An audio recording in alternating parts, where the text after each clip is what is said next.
Hi, today I'm going to do the kind of video I would have liked to have seen before I bought this Profitec Pro 400. The thing with this machine is it's a heat exchanger machine, so because of that the temperature control is slightly compromised. To make it a small unit, to make it so that you can have a single boiler and to be able to pull a shot at the same time that you're doing the steam, all of those require the compromise of not having good temperature control because we don't have a dual boiler. So the thing I would like to see is what is the temperature while I'm pulling a shot and how much does it vary. In my last video I said that the way I normally work this is I have the machine on the high temperature setting and I make sure that the machine is turned on 40 minutes before I want to use it. Normally I have it in eco mode, so it turns off after an hour and a half of being turned on, and I find that it never gets too hot. Recently I have tried experimenting with leaving it on for hours and it does get hot. I've had it over 100 degrees, like 101 on here. So the thing I would always say is buy one of these temperature gauges and make sure the temperature gauge on here is the temperature that you want before you start.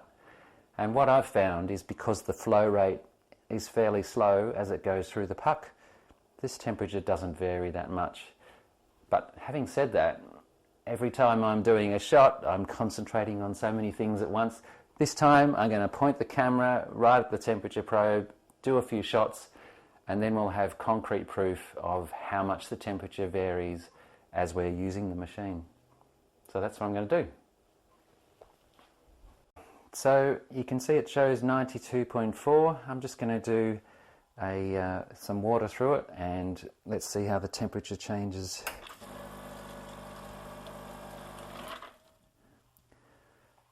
So you can see we're jumping up to 95 and now we're dropping back down again. So definitely the temperature of the head really holds it at the temperature we want. But 94 is about right, that's what I want. So I'll start the shot at 94.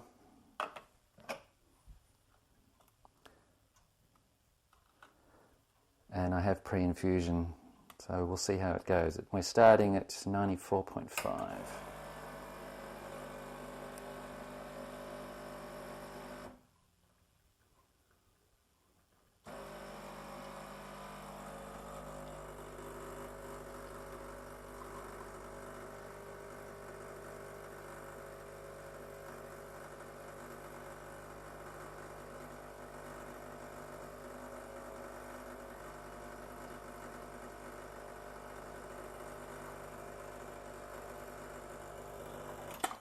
Okay, that's our shot, 40 grams.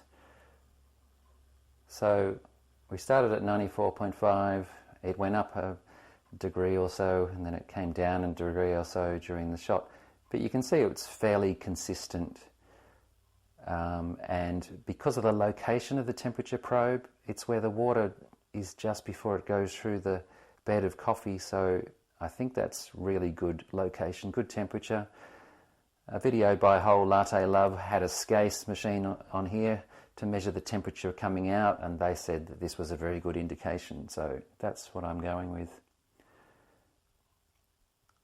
So we might try doing a shot of water just to show you how the temperature changes if you do a long shot. We open this fully up again, so it shows we've dropped back down to 91.6. I run a lot of water through.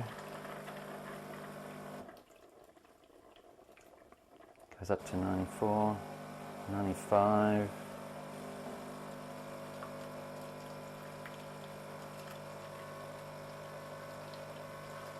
Now it's coming back down again.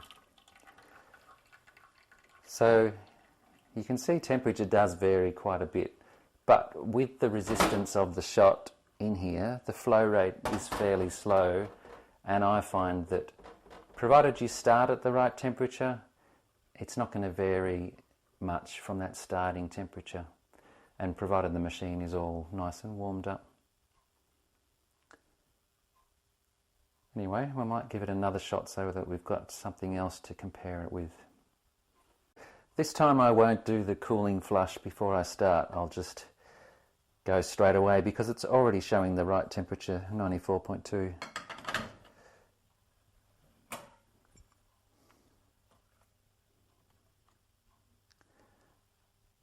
It's drifted up to 94.5 now. Okay.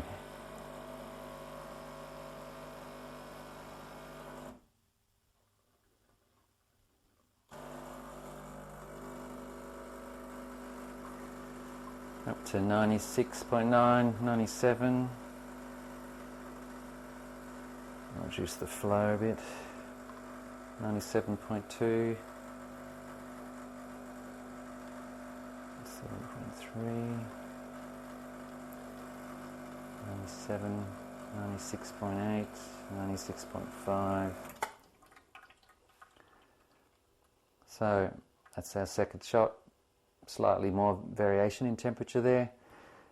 Anyway, you get the idea. So this is how much the temperature changes. I think it's acceptable. The main thing is starting at the correct temperature, and perhaps doing that cooling flush does make everything a little bit more consistent temperature at the start, and then you have perhaps slightly less variation. Although I don't know why they call it a cooling flush, because it always seems to actually make the temperature hotter from what I've seen. If the temperature is too hot and you want to make a coffee, then just simply turn the machine off. Just let it cool down for a moment and then wait a moment, and then when you're ready to go, turn it on. The temperature probe shows that the temperature does vary a few degrees, but it's quite controllable. That's my cat. What you doing, cat? Here's my not very friendly cat. Sometimes it's friendly, sometimes it attacks. Anyway, Profitec Pro 400, I think it's a good machine, provided you wait until the temperature is right before you start. You should be good. Temperature varies a little bit, but that's part of the compromise of having a heat exchanger machine.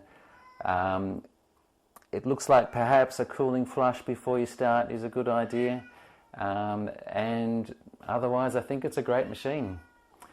Enjoy.